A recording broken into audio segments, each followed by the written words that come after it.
Nathalie Delobel, bonjour. Bienvenue Bonjour. dans la Social Room de Village Semences. En 2015, vous avez créé la magnifique ruche de rubis. Est-ce que vous pouvez nous parler de cette belle aventure?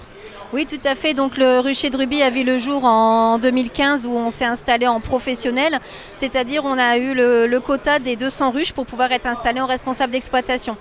À ce jour, on a 300 colonies. Donc notre activité est scindée sur 3 critères. On fait une récolte de miel, forcément.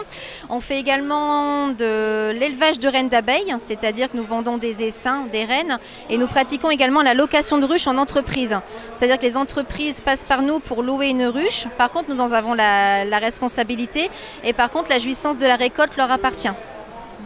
L'activité de vente de rennes était dans le projet dès le départ, oui. Ou vous êtes adapté Oui, aux tout besoins à du fait. marché? Dès le départ, lorsque nous avons commencé à avoir nos premières colonies d'abeilles, on s'est intéressé directement à la génétique des rennes. Ça nous a semblé tellement important, opportun de savoir quelle génétique et d'avoir des colonies qui sont sanitairement propres, avec des bonnes butineuses, des bonnes gardiennes. Ça nous a semblé très important dès le départ. On est également formé à l'insémination instrumentale de nos rennes. Donc ça se passe auprès de l'INRA. Combien de personnes travaillent aujourd'hui au rucher de rubis et quelle est votre production à la fois de miel et de vente de rennes? Alors actuellement, moi je suis installée en entreprise individuelle, mais je suis aidée par mon conjoint qui lui va également installer son propre rucher prochainement. Alors, contrairement à ce qu'on pourrait penser, on a une récolte qui est assez moindre parce que nous pratiquons l'apiculture sédentaire. C'est-à-dire que nous ne transhumons pas, nous ne déplaçons pas nos ruches pour faire plusieurs mielés à l'année. On travaille sur le bien-être animal. On souhaitait à ce que nos ruches soient un petit peu ce qu'on appelle locavores. Donc on fait uniquement 2 miels dans l'année, un miel de printemps toute fleur, un miel d'été toute fleur, et on produit à peu près environ 5 à 6 tonnes par an. Voilà. Alors vous avez une actualité très riche et je crois un projet de nouvelle implantation, vous pouvez nous en parler? Oui, tout à fait. Alors pour des questions d'éthique, on souhaitait s'installer en bio.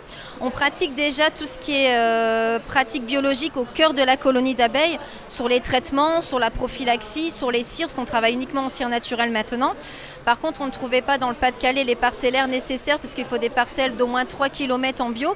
Donc on a pris contact avec les groupements d'agriculteurs biologiques de l'Île-de-France et de Picardie qui nous ont mis en lien, en réseau avec des agriculteurs qui sont installés sur le bio, avec qui on a des contacts vraiment extraordinaires parce qu'ils sont très sensibles à tout ça. Et on a trouvé déjà à peu près, on est sur 100 hectares de parcellaires en bio. Donc ça va passer du châtaignier à la luzerne, par les ronces, voilà, toutes ces choses-là sur du bio, un petit peu de tilleul, acacia, voilà. Quelle est la différence entre le miel bio et le miel classique? Alors ça va se passer donc par la pratique de ruche, comme je vous disais, au niveau du cahier des charges, ça se scinde en deux. Il y a sur les aires de butinage, où il faut que l'aire de butinage soit préservée donc sur un rayon de 3 km par des cultures en bio, au moins à hauteur de 50%, et qu'on ne soit pas tout près de sites de pollution, par exemple autoroutes, sites de production, des choses comme ça. Et également donc par la pratique de ruche. Donc comme je disais, les cires en bio, la nourriture en bio et la prophylaxie en bio. Nathalie Delobel, merci d'être venue dans la Social Room de Village Semences et nous souhaitons un énorme succès au rucher de rubis. Je crois que c'est bien parti. Merci beaucoup.